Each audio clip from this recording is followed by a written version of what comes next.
A sad week for everyone in the motorsports community as World Rally Championship driver Craig Breen died in a testing crash on Thursday, April 13th in Croatia. Everyone here at the grid sends our condolences and share the sadness and grief many are feeling. Craig had moved from Ford to Hyundai this year. His last race, Rally Sweden, he came home second place, his eighth and final podium finish. It has hit our team hard, and we know this news has hit many across the motorsports community very hard as well. I'm Joe Samdiego, along with me, Amanda Kaufman, Matthew Brown, and Kobe Lambeth from the podium finish. Before we dive into the motorsports action, talking more about Craig Breen, we all been seeing all the memories being shared throughout social media, the shock, sadness from many, and we just know this is sort of the sad reminder of the dangers of motorsports. Kobe, how hard has it been to have the sad reminder of the sport we love and the ultimate price some drivers pay and the dangers in motorsports? Yeah, and I know we're gonna have a lot more on this Wednesday on Grid tonight, but the shocking, tragic passing of Craig Breen caught us all off guard. This was some, excuse me, this is like the something I did not expect at all. I'm sure all of us did not expect to see something like this because he was just testing for the upcoming rally in Croatia. And you never think that someone's going to lose their life in a test session. It's a horrific tragedy, super unfortunate. And whenever something like this happens today in modern motorsports, as you said, it's just a sad reminder of the dangers that we all face. I think motorsports have overall gotten a whole lot safer over the years than it has been in the past. So you don't expect to see death happen at the racetrack or off road on the rally as Craig Breen was testing that. And you remember, I think it was in Rally Mexico, we saw Esapeka Lapi have a really scary crash with the pole going right through the car. And looking at the photos of that, you'd think something really bad would have happened to Lapi there. But luckily, he was able to escape this, and we still don't have full details of what happened with Craig Breen's crash. But still, just very, very sad. And for the first time in the history of Grid Network, this is the first time we've seen a driver, a part of our grid ranking, sadly lose his life. Yeah, and it's unfortunately these things like hit you with reality. I mean, we love all motorsport, but to see something like this occur, it's traumatic. It really is. And then I had not been paying much attention to World Rally Car, but like using social media, using motorsport.com, seeing how important Craig Breen was to, especially in our community here at Grid Network, watching his last interview that he just recently did, and then even watching the interview back in 2012 when his co-driver Gareth Roberts passed away in an accident. It just showed the passion he had, and it's just a tremendous loss for the entire motorsport community, especially the World Rally Championship. So it's sad. I don't know how else to really go about it. It's just very sad circumstances, and our thoughts are obviously with his family and friends, everyone who knew him at this time, because it's a very tough loss for, you never want to see it happen in the motorsports community, and fortunately it does. So thoughts with Craig Breen's family and everyone at this time. Yeah, it's just incredibly sad news. I saw that Carlos Sainz Sr. Tweeted that he was sad to hear about Craig's death and offered all his condolences to his friends and family, and then went on to say, today is a sad day for the Rally family. So yeah, I just think while it's been awesome to see the different strides different series have made in terms of safety and that they continue to make, I think that his passing is just a really sad and stark reminder of the potential dangers that remain. The dangers in World Rally, I think a lot of folks, we know World Rally has a brand new car. People feel it's been safe. It's been quite, thankfully, a long time since we had a driver pass away in World Rally Championship, but the dangers are always there.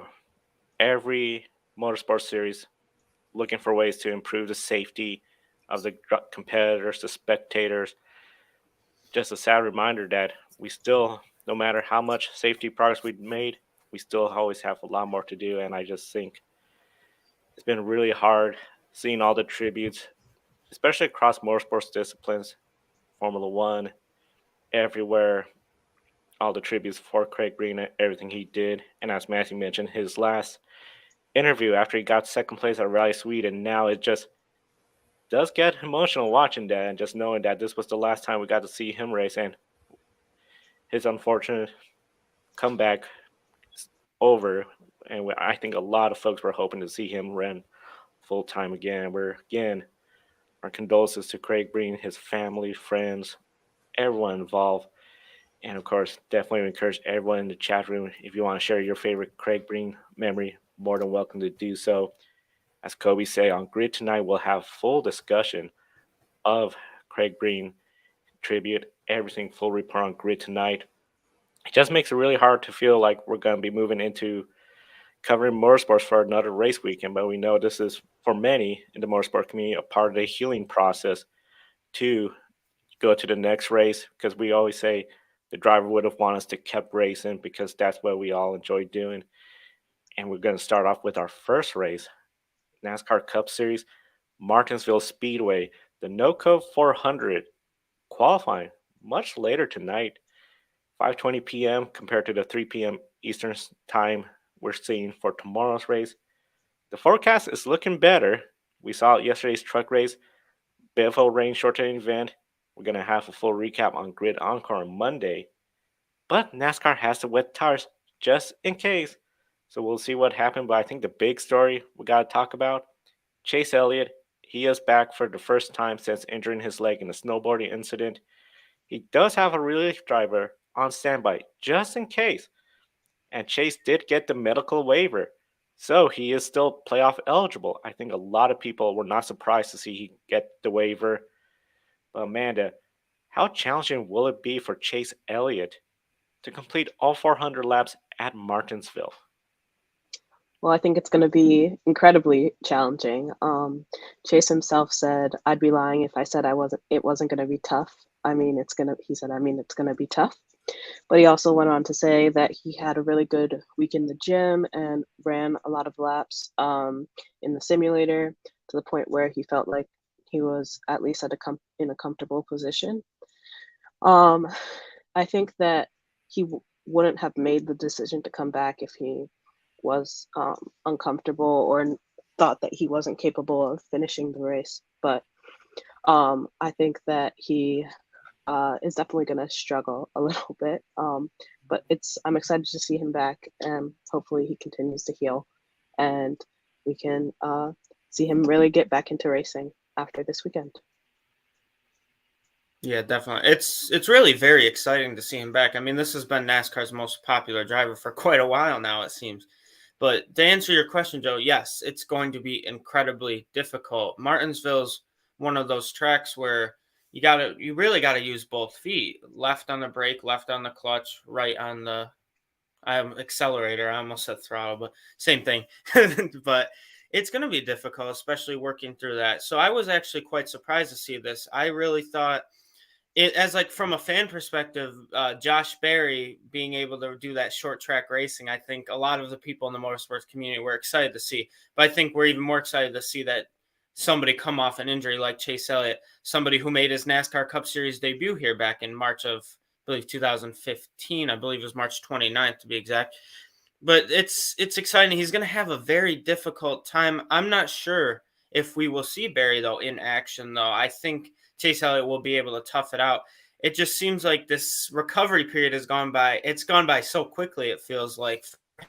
And it shot he was a track where you're mainly using the throttle, but then obviously the accidents are worse. So not sure what's going to happen. Obviously, I'm wishing him the best. I think if anyone can do it, come back from an injury like this, besides Kyle Busch, definitely be Chase Elliott on the list. So I wish him the best for today's qualifying session, practice sessions, and then obviously for tomorrow's race. And you all bring up a great point. I think a lot of fans anticipate, this is a short track. You don't have the risk of the big crash, the hard hits like at a Talladega or Darlington. But the physical aspect on the brakes all the time, on the throttle all the time, they're still beating and banging. There's still going to be some hits. Every race is so physical. Josh Berry, great short track racer. I am too surprised that he's not in the car. But of course, we know the following race weekend, that's going to be a much bigger track. And I think this might be part of the plan to get Chase Elliott all set for Talladega coming up. Now, one driver I think a lot of folks see is coming up the ranks. Christopher Bell, he has to be one of the favorites for this weekend. He won here the last time at Martinsville in what a lot of people call a walk-off win, down on the points, get the win, get in the championship four. He's coming off a win at Bristol Dirt, despite a last lap caution that ended the race early. He still got the win, and he's been strong all year. Tyler Reddick is who he held off, and Tyler Reddick has been really turning that season around in the 45.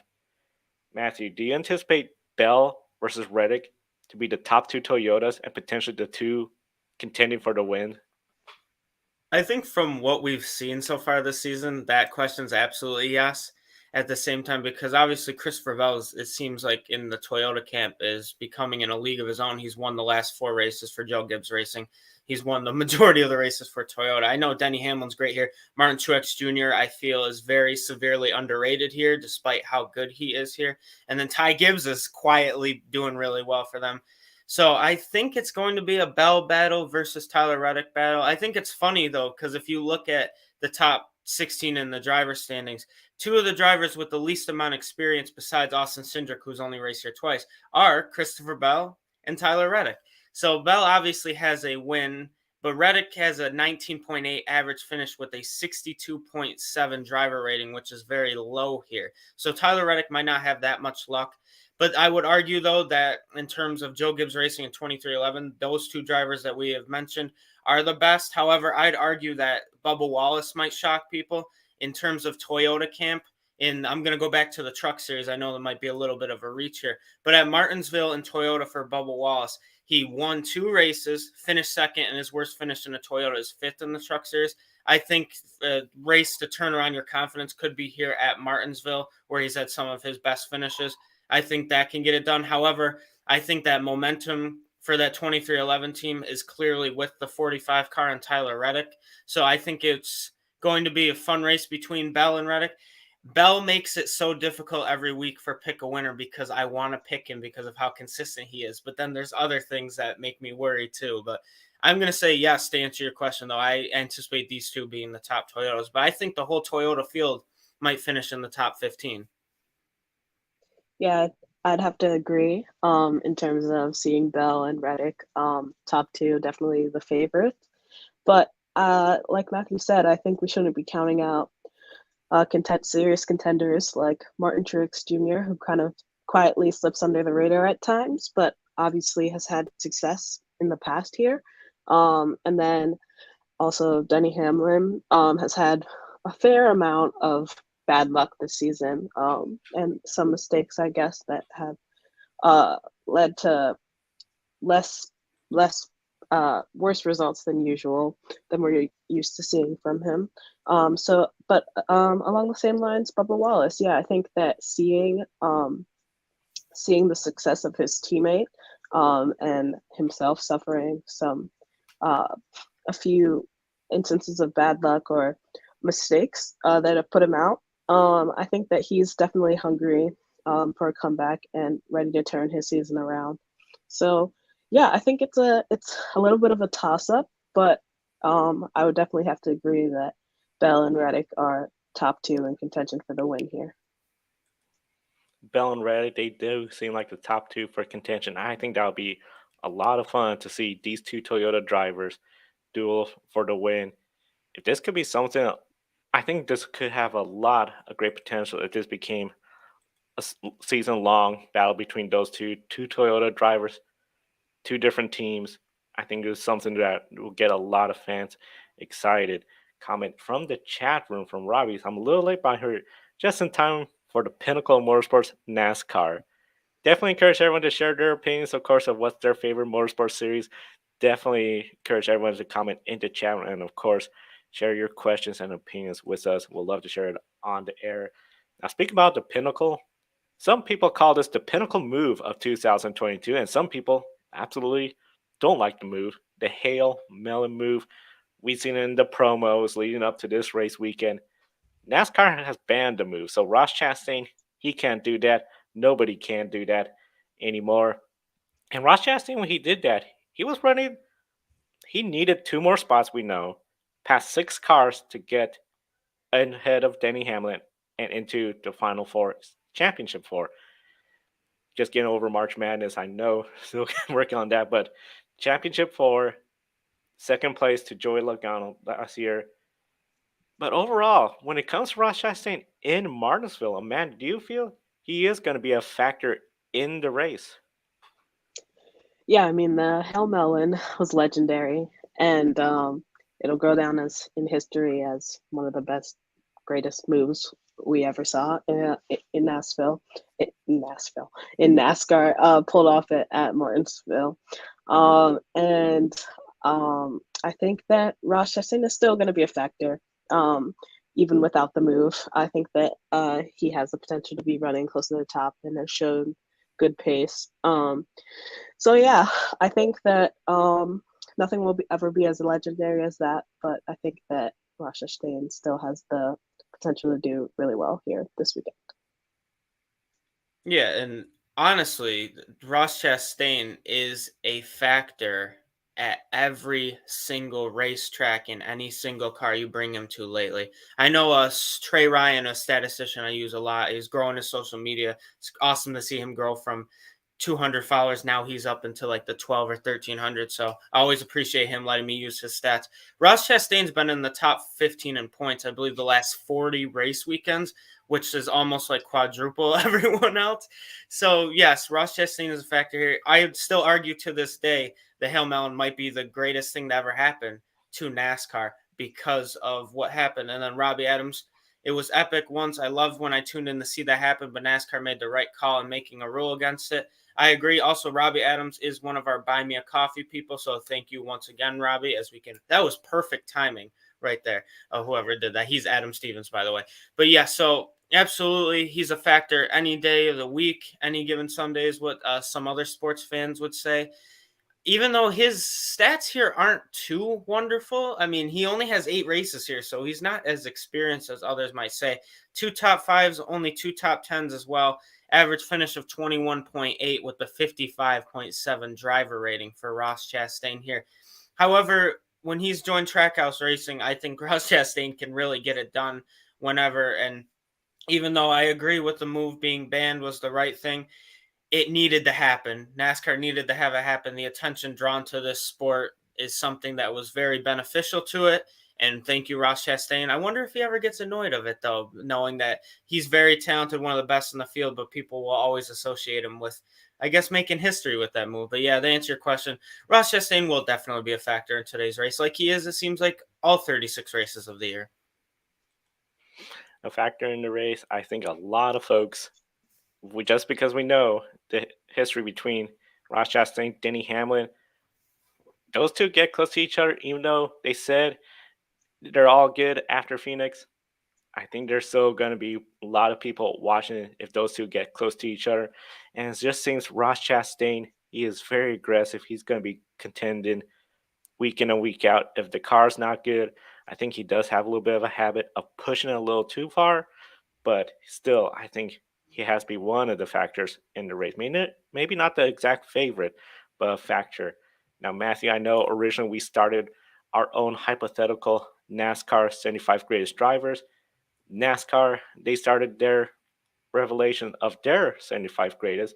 Some of the drivers we had named on past programs: Jimmy Johnson, Kyle Busch, Kevin Harvick, Tony Stewart. Now, NASCAR, they're slowly releasing them, and Tony Stewart was the first one that was announced. We also have Casey Kane, Mike Stefanik, Randy LaJoy, and the first one of the current racers, Kyle Larson. What are your thoughts on NASCAR's recent addition to the now 75 greatest drivers?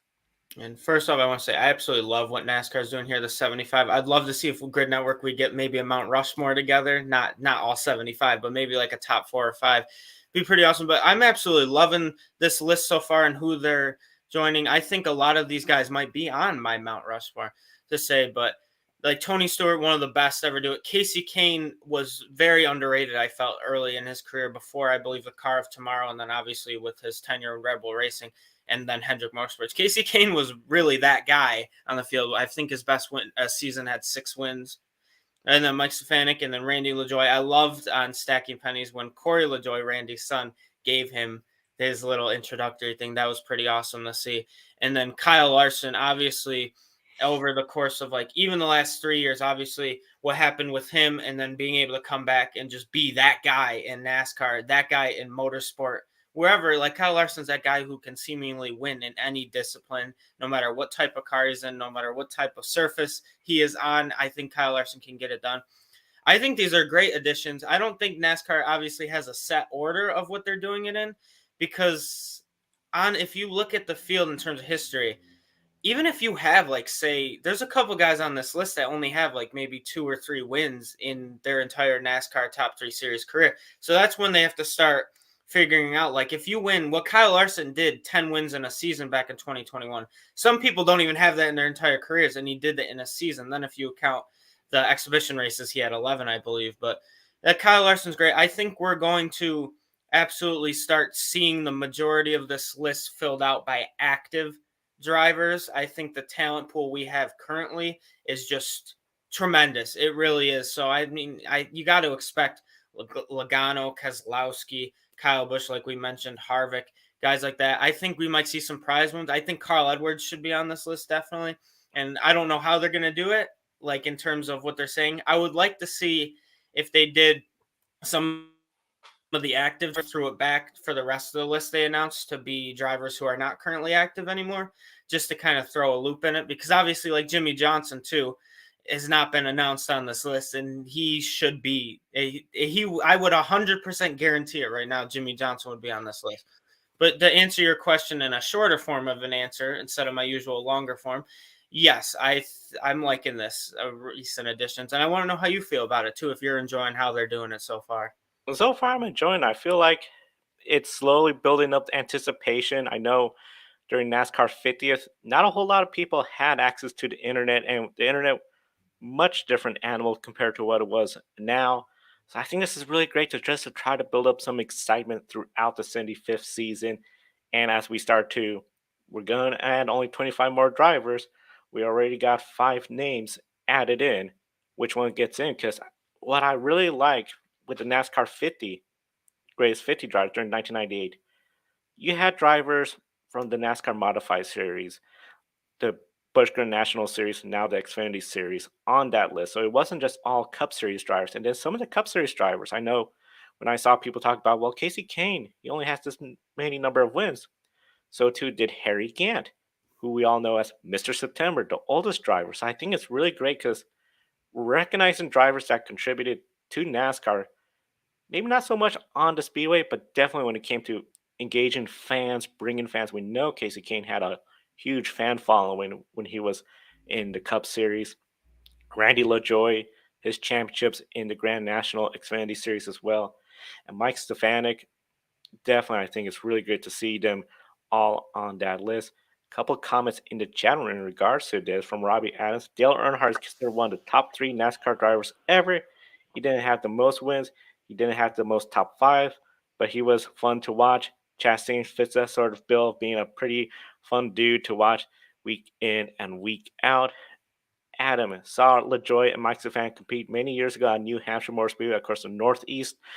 I feel we always talk about the Southeast, but when it comes to especially modified racing, New Hampshire, that area, the Northeast, is definitely one of the areas you got to look at. And then, Ryan, I think you might be too young to make that call. So I think we still got a ways to go, but definitely it's something where this list, I'm very excited about it.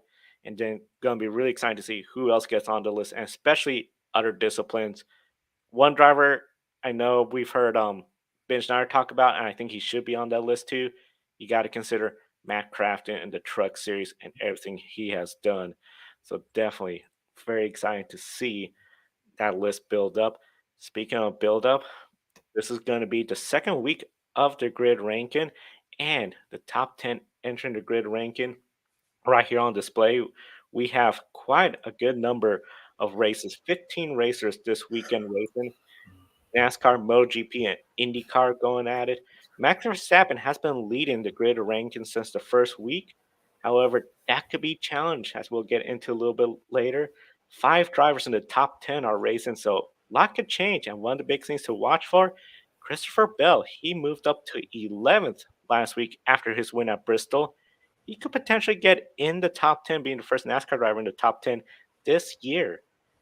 Pretty much third place or better for him, or depending on what happens in the IndyCar race, if some drivers like Marcus Ericsson have bad luck and drops out of the top 10, Christopher Bell potentially could get in. Sunday on Grid Life Wrap Up, we'll recap the full weekend and, of course, reveal week 3 of the grid ranking and one of the series, of course, in the grid ranking, the NTT INDYCAR Series. Absolutely. And then the NTT INDYCAR Series is, like you just said, a part of the grid ranking. And this weekend will be the third release of the grid ranking.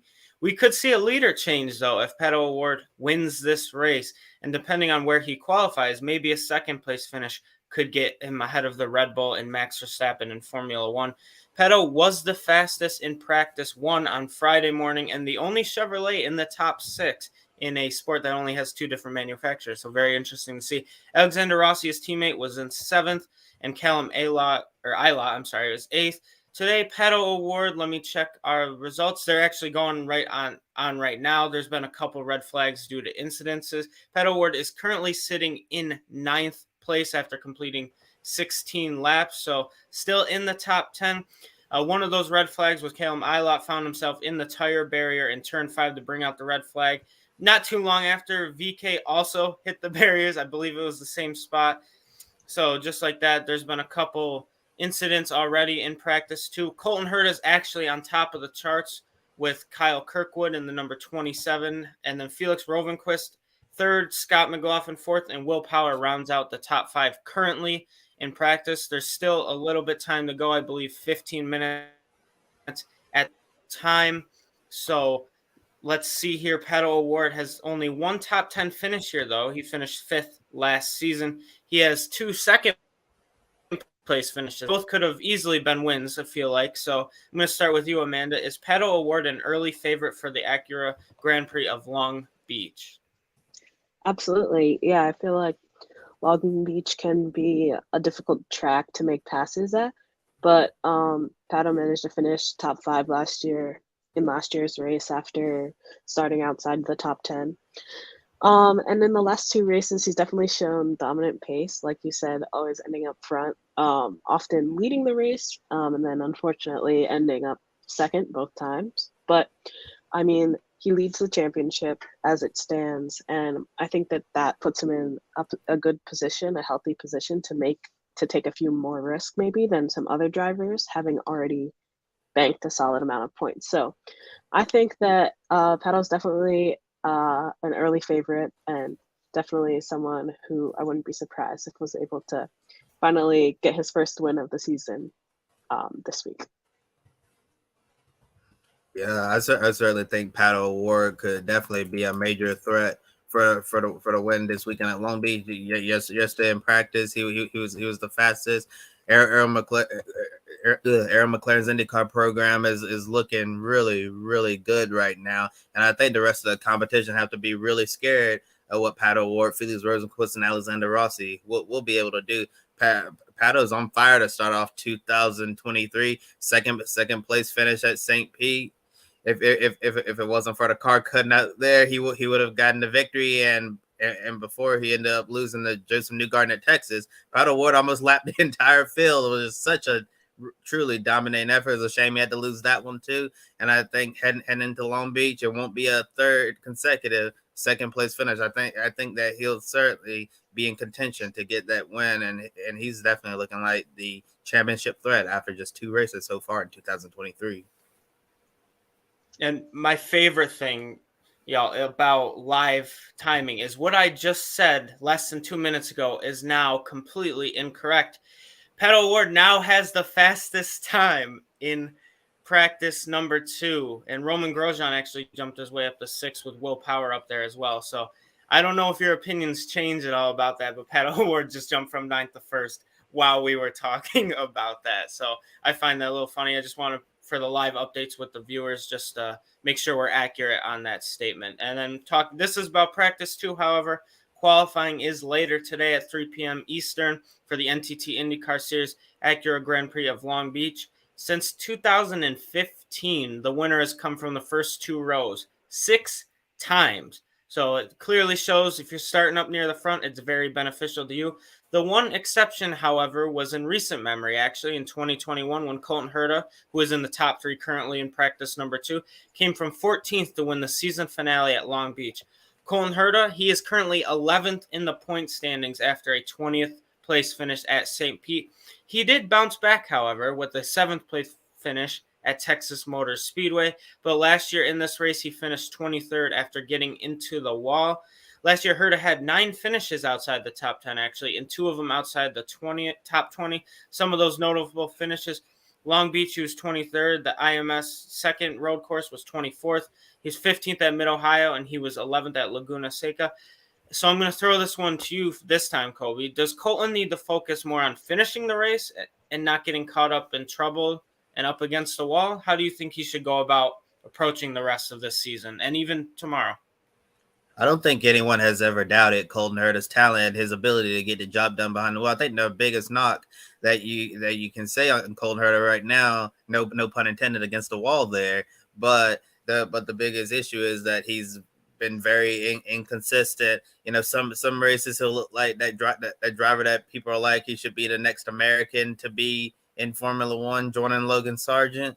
And then other times are like, what in the world is going wrong? You know, sometimes it's just mistakes behind the wheel, and other times, you know, been stuff totally out of his control. I think it's really important for Colton Herta to start finishing a lot more of these races, and instead of pushing the car just over the limit and getting caught up into the wall, because as he continues to get older, even more IndyCar experience under his belt, a lot of people are going to start to be more critical of those mistakes, and especially when you're driving for a team like Andretti Autosport. This year, it seems like the 2 races their program have stepped up big time compared to where they are last season. So I think Colton Herta is, whenever he comes to Long Beach, he always has a really great car. If you watch practice yesterday in Peacock, you should have seen him. I've never seen Colton Herta so chill and relaxed. He was like, I'm happy to be at my home race here in California.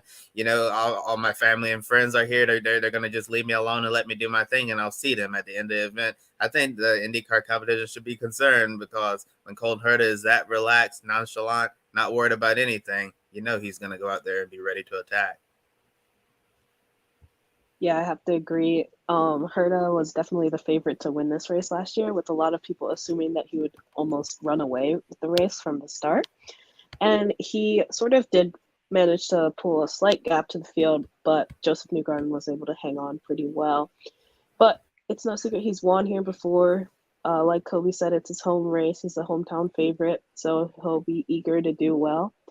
I do think I would have to agree that he struggled with consistency and isn't in quite the position that others are when it comes to taking risks during the race. And like last year, he was put out by his own mistakes. So I think that if he's able to limit and avoid any mistakes, that Colton can definitely do well here, and maybe won't have to think as much about playing so conservatively for the rest of the season if he can just bank some good points here. Yeah, and what we've seen from all of motorsport, and especially in our grid ranking, is consistency is key, and that's something I believe once Herta figures out, he'll definitely jump his way out of the top 10 or 11 technically, up into the top 10. And obviously points to Pato O'Ward as well. Hasn't won yet, but consistently up near the front. That's why he is ahead in the points. But one driver who wants to continue a positive start this year is David Malukas, who is actually younger than me, I found out today. It's very interesting. 2 top 10 finishes for him, 6th place in the points, ahead of notable drivers here: Scott McLaughlin, Alexander Rossi, Will Power, and Colton Herta, just to name a few of them. Last year, he finished 21st in this race, which was his rookie season in IndyCar. So I'm going to throw this one to you, Amanda. Does David Malukas continue his top 10 streak here at Long Beach, or do we see that end? Yeah, so like you said, consistency is key, and consistency within the top 10 is even better. It's definitely been awesome to see like some of the newer names like Isla and Malukas finish so well in these first couple races and have such consistent starts to the season. I think I'd take it a step further even to say that I think that we're not far off from David Malucas's first win. I think it's close. I think after this race, depending where he ends up, we'll know how. I think it'll be a good indicator of how consistent he'll be able to be for the rest of the season, or uh, how much of a contender he'll really be in terms of winning a race in the near future. But yeah, I think that it would be awesome to see him remain in the top 10 this week. Yeah, I think David Malukas is probably going to get his first IndyCar win later this year, and then next year he's probably going to be signed with one of the top IndyCar teams. He certainly has to be one of the hottest free agents going into the 2024 season. I know it's crazy; it's just the third IndyCar race of the year, and I'm already talking about 2024. And yeah, last year was a difficult race for David Malukas at Long Beach, if I remember correctly. I believe he got caught up in some type of incident with Jimmy Johnson in the race. Hopefully, I'm remembering that correctly. And looking at how David's been doing in practice, yeah, yesterday he was 17th fastest, and right now we're in the closing minutes of the second IndyCar practice at Long Beach, and David Malukas just went 5th fastest. So it seems like his Dale Coyne Racing team has certainly got that number 18 Honda all dialed in. And it would not surprise me to see him continue his top 10 streak because it really seems like he's starting to put this whole IndyCar thing together. Absolutely. And then, like, I was just going to add that as well. He is now the second fastest. Everything seems to be changing while we're talking here. So, second fastest here for the Hondas is what I meant to say. So, obviously, he is still fifth. Now he's sixth fastest. Alex Palou just jumped up to third. It's while we talk, I feel like that's when they know to switch it up. But I just want to point out other notable drivers outside the top 10 were Herta, Graham Rahal, Roman Grosjean, Rinus VeeKay, Kyle Kirkwood, Rovenquist, and Delvin DeFrancesco is 28th in the points standings. So Delvin DeFrancesco's best finish last year was 12th at Gateway. He had 3 finishes outside the top 20 and actually had no top 10 finishes. This year, 2 finishes outside the top 20 already. Last year, he finished 25th here. I'm going to throw this one to you first, Kobe. Does Delvin need a top 20 finish to prove that he is improving, or does he need to step it up and just jump right into the top 10? Yeah, looking at Devlin's rookie year in IndyCar last year, it was, yeah, to say the least, it was not a good one. And I guess you can say since it was a rookie year and the step up from Indy Next to IndyCar, you're going to need some time to develop. And since it was Devlin's first year, I'll give him that. But in year 2, you really need to start to show some improvement because a lot of his results that we saw last year, a lot of people are going to be like, that's not good enough for Andretti Autosport at all. And then the first 2 races of 2023 have not been kind to Devlin at all. I understand, the scary crash at St. Pete, that was not his fault at all, totally out of his doing. Really scary crash when his car went airborne. And then Texas Motor Speedway, that was a really odd crash. I'm not sure if he lost control and was just a passenger, or he was just sliding up the track for some reason. And Graham Rahal almost went flying over the back of Devlin. And if you remember the scenes after Devlin's crash, someone was giving Devlin a talking to. It looked like a very serious discussion. And I think that this is a driver who needs to go out there and try to do the best that he can, because if he has the same results this season that he had last season, I really think that a lot of people could start talking and been like, maybe Devlin isn't the best fit for Andretti Autosport, because so far it's been quite a struggle, and these first 2 races have been a struggle for him as well.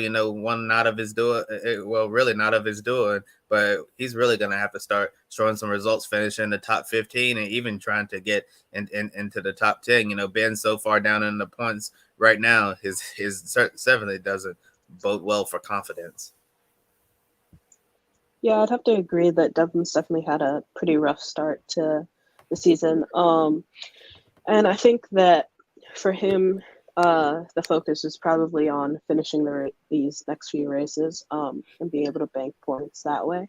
And then I do think that further in the season, we could expect to see top 10s, top 20s out of him. And I think that that's what the Andretti team will be expecting out of him as well. I think that they put high expectations on their drivers. And so, yeah, I think that with Devlin, it'll be interesting to see how he does this weekend, if he's able to have a clean race. I think that's really what he needs for this weekend specifically. And then after that, I think if he's able to keep his car clean and finish the race, I think that some consistency will help him in terms of turning his season around. Absolutely. And before we kick into a little preview of IMSA coverage, I just want to read who's currently in the top 10 with around a minute to go live stream. So as if you're watching us live, this is with a minute to go. So while I'm done talking, it's going to change once again. But I'm going to throw this first question. I'm going to throw this one to you, Amanda, first. I'm going to read off the top 5 to 10 drivers, and I want to know, do any of these shock you right here, or is this somewhat expected? So Pato O'Ward's P1 right now. Roman Grosjean is 2, Colton Herta 3, Scott McLaughlin 4, Felix Rovenquist 5, Scott Dixon, Marcus Ericsson, Alex Palou, Josef Newgarden, and David Mulakis round out the top 10. Do any of these guys that we previously talked about maybe shock you, or do you think this is what you kind of expected going into practice too before qualifying? I think that it's pretty. It aligns well with pretty much with what I expected. I think that maybe Josef Newgarden is a bit further down in practice his pace is a bit slower. And then yesterday, I think it's good to see Scott McLaughlin having moved up because I know yesterday's practice wasn't as good for the Penske's. So I think that they might be the only factor in slowing down the Andretti's or barring them from a win. But yeah, I think that this is definitely Andretti's race to lose. Yeah, I'm not really surprised at all by the top 10 either. And also Kyle Kirkwood just went second fastest. And that's another driver whose 2023 season hasn't gotten off to the best start that he's wanted. As remember the crash that happened at St. Pete, and then Texas Motor Speedway, the drama between Kirkwood and Rossi on who was at fault there. And they were still debating that yesterday in the NBC's sports booth on Peacock, and I think we need to move past that and start thinking about Long Beach now, since we are actually in Long Beach. But yeah, Pato O'Ward's looking like the overall favorite. They got the McLaren CEO Zach Brown there. Yeah, they certainly want to win in front of the boss, man. Pato's been so close to winning this year, and this might be the weekend where he'll finally get it done, because see Kirkwood finally get some momentum. And Andretti Grosjean's had a rough start to 2023 as well. Grosjean's been in contention as well. So there's a lot of drivers who have had a coulda, shoulda, woulda start to 2023, but it just hasn't gone their way. And this race weekend could finally be the first step in getting their season going in a positive direction. Absolutely. And everyone I pretty much named, we just add Kyle Kirkwood P2. So everyone we just named, just put them down one. And I believe Graham Rahal just went 11th. So remember, 3 p.m. Eastern time qualifying.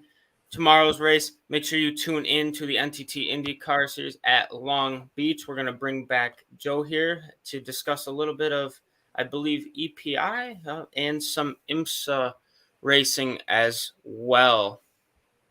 But yeah, the Grid Endurance Performance Index Week 1, the top 10 Sally Yulik from the Asian Le Mans Series races LMP2 leads the first week, ranking 4. The Grid Endurance Performance Index. Of course, the Grid Endurance Performance Index is released every Wednesday on Grid Tonight, each and every Wednesday. Of course, World Endurance Championship, they are racing in Portimao, Portugal this weekend, and IMSA, as we just talked a little bit about, in Long Beach. So they're going to be there with the IndyCar Series. And then here's the top 60 drivers in total for the Grid Endurance Performance Index, especially this is your first year following it.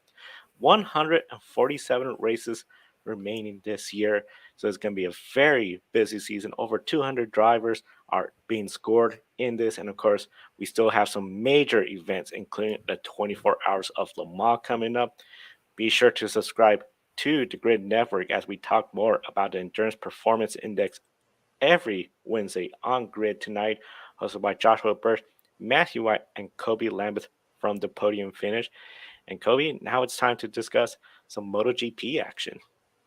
Yeah, MotoGP, it's our home race at the Circuit of the Americas for the Red Bull Grand Prix of the Americas. And this event this year is without Marc Marquez, sidelined from his injury at Portimao. Darn it, there goes my pick a winner. We do have 22 riders and 2 substitute riders. And if Miguel Oliveira is back, and he was 15th fast at the end of Friday's practice. Coming into today, Jorge Martin, Pecco Bagnaia, and Alex Rins in the LCR Honda top 3. So Joe, here's my question for you. Could Alex Rins be the hope for Honda this weekend, considering this is a track Marc Marquez would have been the heavy favorite? I have to say yes, and especially qualifying just wrapped up. Pecco Bagnaia took the pole, but here's the thing. Alex Rins, second place. He is giving that LCR Honda team something to cheer about, excited about, and for Honda, that is some big hopes. I think one of the big things with Honda and this track, the nose from Marc Marquez, what he could do, it was just a matter of finding a rider that could somewhat race on his level. Who's the rider that barely beat Marc Marquez at Silverstone a few years ago?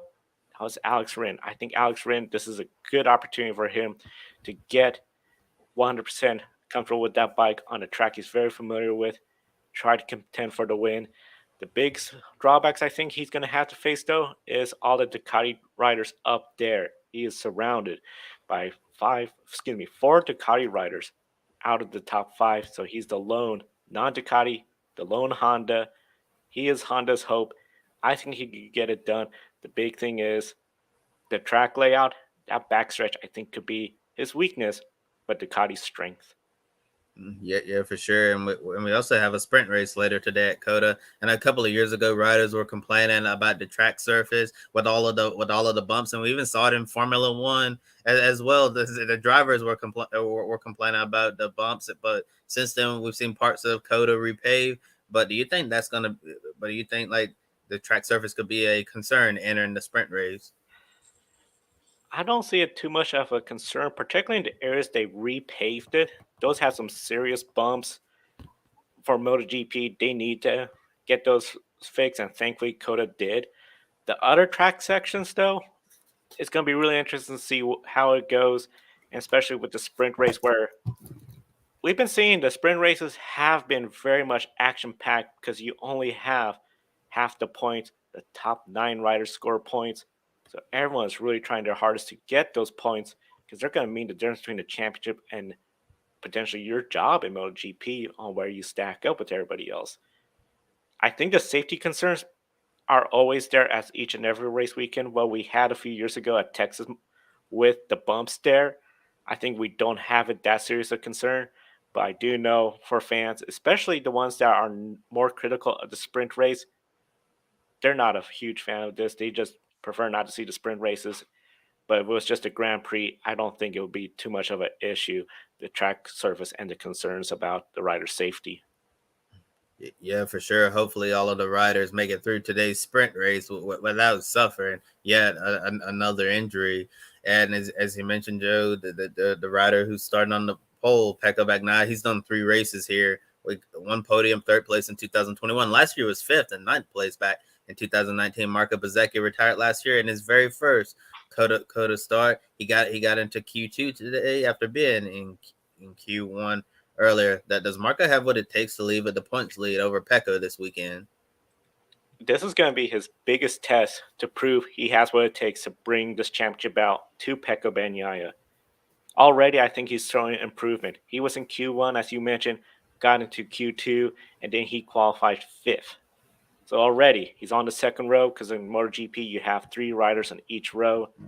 If he could have a good start, a good launch, he could be easily leading this race because they all have to do that big uphill climb and then through the S's. I would not be surprised if he's up towards the front. Pecco Bagnaia, this isn't exactly one of his best tracks. So I feel for Marco Bezzecchi, he has to run his own race, as we always talk about, particularly with Darlington, race the racetrack. If Marco could race the racetrack, try to just push himself to get faster lap, not worry about the competition, I think he could get the job done.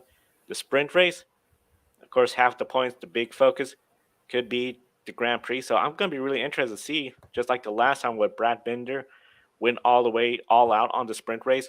What will Marco and Pecco do in the sprint race? And will they save their stuff for the Grand Prix? If there's one thing I feel at the sprint race format, I'm starting to see a little bit of how much do you push and save for the Grand Prix, a little bit of strategy developing amongst the riders. Yeah, for sure. If anything, the sprint race strategies will be very compelling moving forward. I think just the biggest issue that we've had to do the sprint race is the wear and tear that it's going to have over the drivers throughout the course of the season. That's a story we'll continue to follow here at Grit Network throughout the year. And so far, we talked about the Ducatis and the Honda riders, but we haven't really touched on the Aprilias and the Yamahas. So Maverick Vinales from Aprilia and Fabio Quartararo from Yamaha. When they're looking at both of those riders, just the manufacturers as a whole, is this a track where the Aprilia or Yamaha can fight for the podium, or is the long back straight just too much of a handicap for them, been down on straight line speed? I feel that long back straight is the handicap for a lot of riders that are not on Ducati equipment. Ducati, they love the long straights. You don't exactly have that on the front stretch, but you have that in the back stretch, and I feel this is going to be really hard for everyone. As I mentioned, the Hondas, they might have the best chance, but when you look at the qualifying results, Fabio Quartararo, 7th place, considering what he's doing with that Yamaha, I think that's a valiant effort. But then you look ahead of him in 6th place, Alesia's, and then behind him, Maverick Vinales, the two Aprilias, they are up there. I'm not sure exactly how great they're going to be in the straightaways, but definitely in the cornering, they could get a good start because, after all, that is the second and the third row. They could be up there fighting for the win if they have that great start, and depending on what happens with the riders up front as well too. It's far from over. The big thing though is if we have a clean race, I feel, and you see the Ducati riders all up front in the start, lap after lap, that backstretch is just going to pull a little bit of a gap, try to pull away because they are anticipating, particularly I think Alex Rins and Fabio Quartararo, two great riders, they could muscle their way towards closing that gap in the corners, especially turn 8. I think that's where you're going to be seeing a lot of action, and I think this could set up for potentially either a really great race or something where Ducati is going to dominate. We're just going to have to find out with the sprint and the Grand Prix. Yeah, we're certainly going to be hoping that it's a great race. It's always exciting when MotoGP comes to America. Can watch them, and if you're interested in watching MotoGP, you can watch the race tomorrow at 2:30 p.m. Eastern Time on CNBC, and then you can go from there and switch over to NBC and watch the NTT INDYCAR Series or FS1 to watch the NASCAR Cup Series at Martinsville. And speaking of all the racing series that we've talked about today, we're going to bring everyone else back on for everyone's favorite game, Pick a Winner. Yeah. Absolutely. Loving it every time, even though the more I love it, the more I fall down the standings with us, as you see. Yep, I'm falling down 8th. Kobe, you're tied for first up there, though. Very happy for you, man. So we got 4 events that we are covering: NASCAR, IndyCar, IMSA, and MotoGP. Actually, technically 5 if you count the sprint and the race. So I'm going to start with NASCAR here. I'm going to start with Amanda as well. Who is your pick a winner for the Martinsville Cup Series race this Sunday? All right. Trying to get some points here. Hopefully, we'll be successful by picking a pretty safe choice, I think, which would be Tyler Reddick. I think that he's built up a lot of momentum, and I think that he can carry it through this weekend at Martinsville. So Tyler Reddick's my pick for NASCAR. There's a side of me that wants to go with Christopher Bell again, but I'm going to go with another driver that has won at Martinsville, has been strong all season consistency-wise, just needs to get that win. I'm going with the 48, Alex Bowman, to take the win at Martinsville. That's a great pick. I'm gonna go with a Toyota driver. Martinsville is his home track. He's been involved in quite some moments at this track, some good moments and some highly controversial ones as well. But give me the driver to number 11, FedEx Toyota. Denny Hamlin get the job done in Virginia. I love it because I'm going to go a completely different route here. I'm going to go with the driver who has not won a points race in 2 years. I'm going to go with the driver who has the lowest starting position here in active drivers, the lowest finishing rate, which is a 9.7, with 7 top 5 finishes here and 8 top 10 finishes. Only 14 though. The number 12, I even brought out the body armor. I bought this at Hannaford yesterday. Not going to drink it though on camera. But I'm going to go with YRB, Ryan Blaney. I think he'll be able to finally get it done here at Martinsville, especially in the next gen era. He's been doing great things here at Martinsville. Still hasn't gotten that win, though. But so all 4 different picks for us. Let's go into the NTT INDYCAR Series, starting with you once again, Amanda. Who do you believe is going to win the race tomorrow? This is a tough one. I think I could pick 5 and probably still be wrong. But I think for tomorrow's IndyCar race, I have to go with Colton Herta. I think hometown favorite. I think he had a bit of a slower start to the season and is eager for a win. So yeah, I think Colton Herta, he was a favorite to win last year. Didn't get it done. I think that this is the year that he gets it done. Driver I'm going to pick for Long Beach, I'm going to go with Roman Grosjean.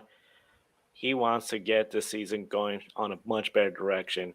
Was very competitive at St. Pete. Unfortunately, him and Scott McLaughlin got together, and then at Texas Motor Speedway, race ended with a hard hit with the wall. I think this is his opportunity to rebound. He needs a strong qualifying effort. Roman Grosjean is my pick. He was the bridesmaid at St. Pete in Texas. He was fastest in practice yesterday. Fastest today. We'll see what he's able to do in qualifying. Zach Brown's on site. I think Pato O'Ward is finally gonna get the job done and get his first win of 2023.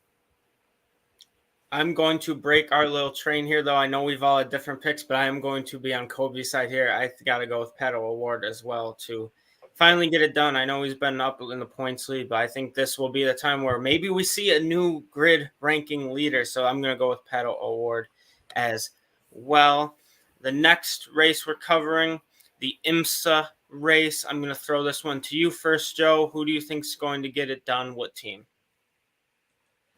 I'm going with one of the teams I always see as just fast each and every week. The number 10, Wayne Taylor Racing. They're going to get the job done, I believe, at Long Beach. Yeah, Joe, I have to agree with you. I'm going Wayne Taylor Racing with Andretti Autosport as well. The Acura is looking really strong this weekend. Coming to Long Beach, been a real bumpy circuit. We really think that this would be a Cadillac track, especially during the DPI era. But first year GTP, it really seems like, and even Plainfield, all the other manufacturers have figured out Long Beach, and I think that Cadillac is going to have a much tougher challenge than we've seen in recent years. Yeah, so look for Ricky Taylor and Felipe Albuquerque from Acura to get the job done at Long Beach. Yep, I'm going with that. The number 10 team of Wayne Taylor Racing. I was going to think of the Meyershank number 60, but I really want to move up a little bit. I might not pass Joe here, but I want to move up. So I'm going to agree with both of you guys with the number 10 team of Wayne Taylor Racing. And finally, race 4, race 5, technically MotoGP, the sprint and the race. So I love the one thing that at least sprint races here, you get 2 tries to move up the leaderboard. Or if you're me, stay where you are. So I'm going to throw this one to Joe once again. MotoGP at one of my favorite tracks personally. Who wins the sprint? Who wins the race? Or the same person? I'm going to go with Alex Rins to win the sprint. I feel the Ducati riders, they're going to save their stuff. Alex Rins wants to get the win in that Honda. It's only a sprint race, but that is some valuable points for him and that team. When it comes to the Grand Prix, I think you're going to see the Ducati riders just out-muscle the crowd. The field has no shot. Pecco is going to take the Grand Prix race win. I promise I'm not copying you, Joe, but those are my 2 same picks as well. Alex Rins for the sprint and Pecco Bagnaia for the Red Bull Grand Prix at Circuit of the Americas. Yeah, MotoGP is one of those races I feel I still don't get right. So I'm actually going to go with Pecco for both of these races. I like to throw in Fabio Quartararo, don't get me wrong, but I'm going to stick with Pecco for both the sprint race, both the I almost said the finale race. The main race is what I should say here. But yep, so pick a winner. We encourage you to comment below when this video is uploaded as well. Comment who you think you win. I believe you get all 5 right, you get a bonus point. I don't think it's been done yet, but I'm sure as heck it can be done. So let's see what happens. But throw it back to you, Joe. It's one that this is harder than winning the lottery, I feel, trying to get that bonus point for everyone. And of course, that bonus point only applies when there's more than 3 races on a weekend. MotoGP makes that more frequent this year. And we encourage everyone, be sure to subscribe to us right here on YouTube, so that way you can participate and pick winner each and every week. Sometimes we've also posted on Grid Tonight when we have races that's starting before our show here on noon Eastern Saturday. And of course, be sure to tune into Grid Live Wrap Up, where they're going to recap the Truck Series, Moto 2, Moto 3, and the Xfinity Series. A big thank you to Matthew for buying coffee on the last episode of Grid Tonight. Definitely, we encourage everyone, if you want to contribute through Buy Me a Coffee, where you set the amount one-time contribution, or if you want to do a multiple month contribution, invest in the Grid Network, Patreon is the best way to do it. Each of the links in the video description, less than 5 minutes to make a difference for all of us here at the Grid Network.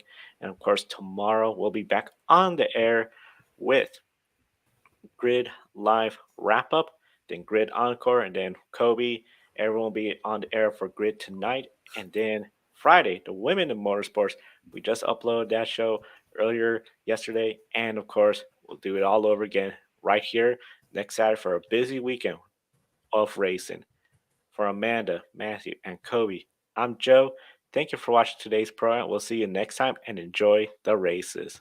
Thank you for watching us right here on YouTube. Be sure to subscribe and check out some of our other videos, including Life on the Grid, where we interview folks from the motorsports industry. Thank you for watching. We'll see you next time.